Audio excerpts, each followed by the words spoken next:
Now you know things get serious because I got the whiteboard out. Well, it's a blackboard, whiteboard, call it whatever. Life audit. Life audit. Bear with me. Life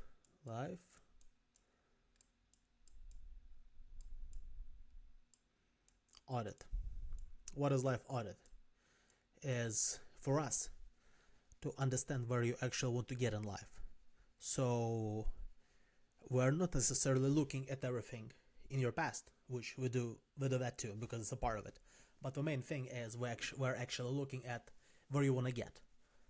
Because see, I don't like those strict plans like on June 17th, 2027, I will have exactly $1,300,027.15.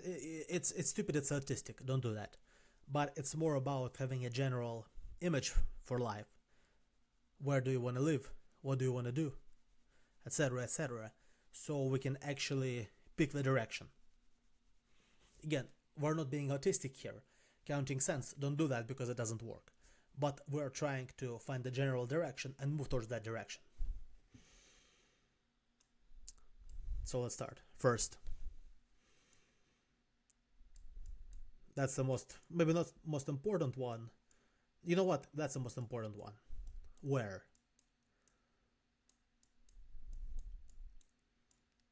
Where do you want to live? For example, let's just say you're in the US, but you don't want to live in the US. Guess what? That affects how you will earn money. Because if you want to go to law school, but you don't want to live in the US, pieces of a puzzle doesn't add up. But let's just say, for example, you lived in Estonia and you visited Estonia, because again, you must visit place and actually stay there for a bit. If you fly to Spain as a tourist for 2 weeks and then, oh, I love Spain, you don't know anything. Go over, live there for a few months, see if you like it. Let's just say, you know what, I want to live in Spain. I have a fantastic blue passport, American, not Kazakhstan. I want to live in Spain. Okay, how can you make money remotely? You cannot do law school. What else are you interested in? Oh, I like cybersecurity. Sure. And I studied cybersecurity for a while until I realized what, even remotely, I must physically be located in the US. Just laws, regulations, etc. So it wouldn't work. I mean, there are time and place where you can do it while having a consulting LLC, where you can work with European entities or entities who are not limited. That's a bit too complex, especially if you start. If you already have that skill, and you don't need to start, you just need to find a way to use it. Like, let's just say you already have spent 7 years in cybersec, and this is then you can either become an educator, or you can have a consulting LLC, etc., etc. It's different. And where leads to how.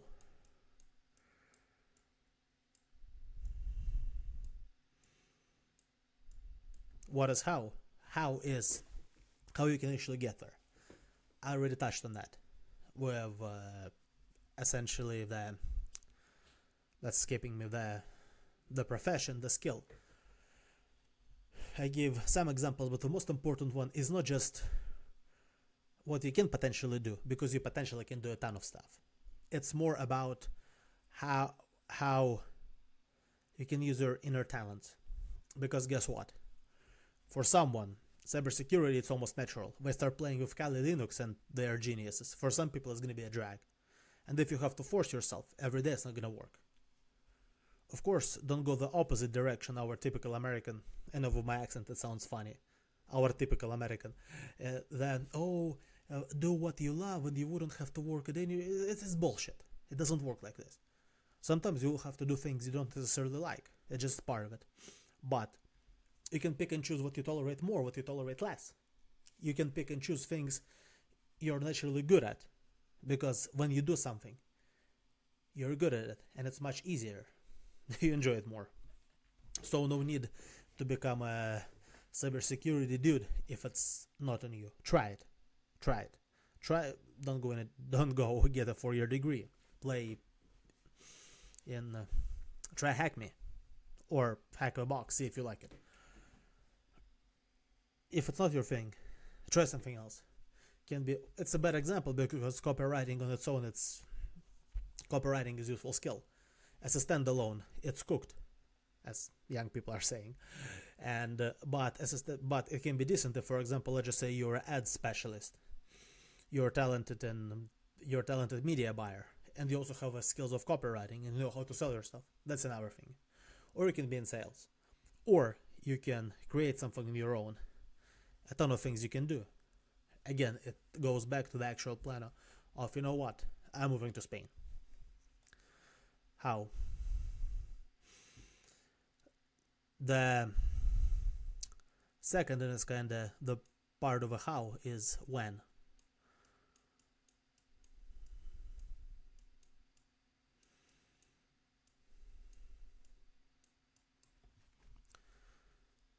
That's ultra popular in the movies or on Instagram. I just dropped everything. I took my $200 and I moved to Bali. It's bullshit. It doesn't work. They're just dudes are trying to sell you some garbage. And honestly, most of them they're lying. Most of them are. Ones who are not, they either got lucky or they're not telling you a full story, which is often happens. Because guess what?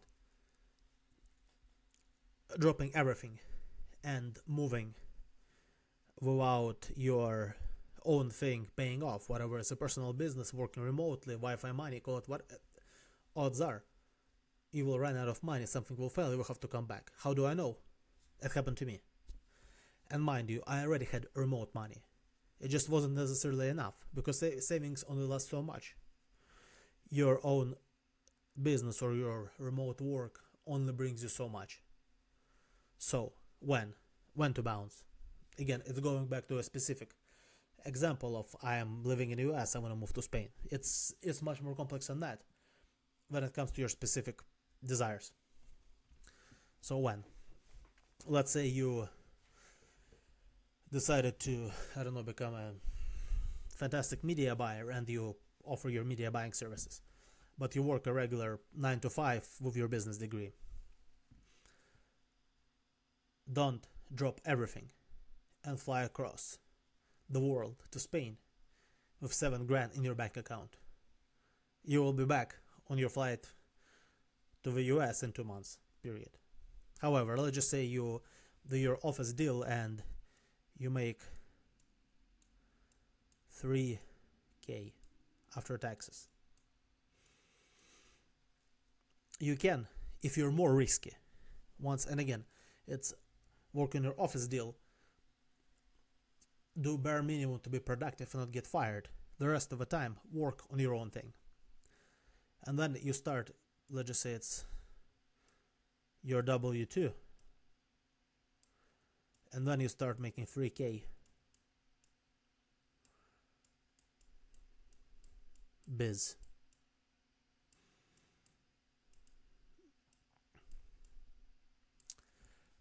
If you're risky, I mean, have some savings.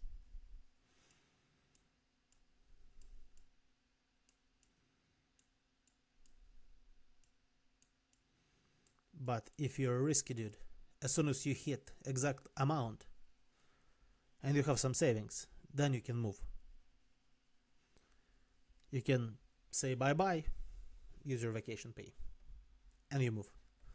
However, better plan is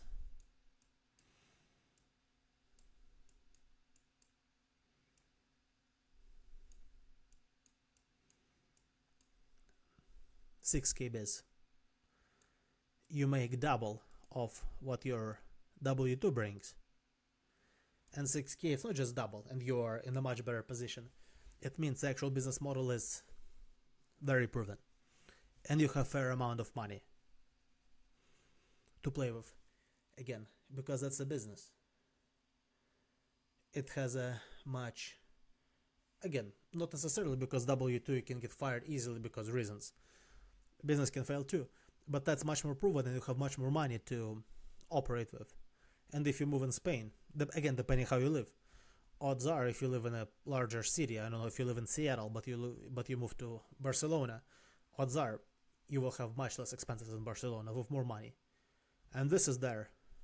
Another important things come into play.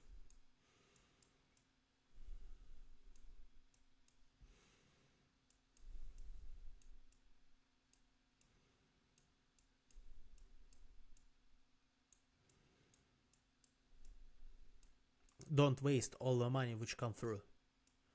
Period. Reinvest in a business, save, etc., etc. I don't want you to have fun. Absolutely, this is why we live. Go to those crazy parties on Tenerife. Go enjoy your life. Buy something nice for yourself.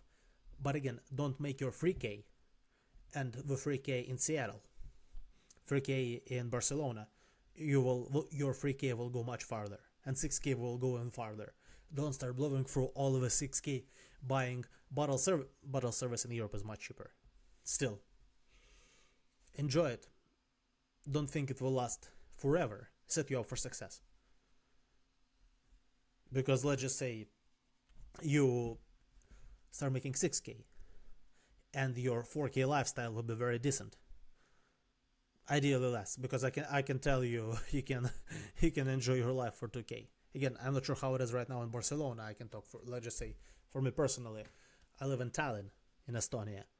2K can get me very far, including enjoying life, blah blah blah.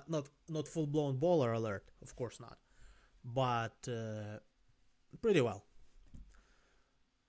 Let's just say maintain your 3 to 4K, the rest 2K, because I still want you to enjoy, especially in the very beginning. Because if you go from Seattle to Spain,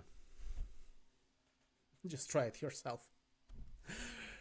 The rest of it, recycle extra money. When I say recycle, the best thing you can do is reinvest it in your business. Actually grow it. Hire, invest in a tech stack, whatever you need. Another thing is overall boring, I want to say boring investment, I meant shit like Bitcoin, of course, because it's sure you can, tech stock, good reliable crypto. I'm not saying about shitcoins. Play with shitcoins, be smart about it. And yeah, I wanted to give you a simple planning case for how to set you up for success, but it boiled down to me talking about one single example because it's a bit more complex and each everyone's situation is unique. So if you actually want an audit like this for you specifically, book a free clarity call. That's going to be somewhere in there in description, and let's make a proper audit and plan for you. Also, if you have any specific questions about that type of audit for you specifically, just more of a generalized or even more specific, or if there are specific topics you would like me to cover, put it in the comments and let me be of service for you. Talk soon.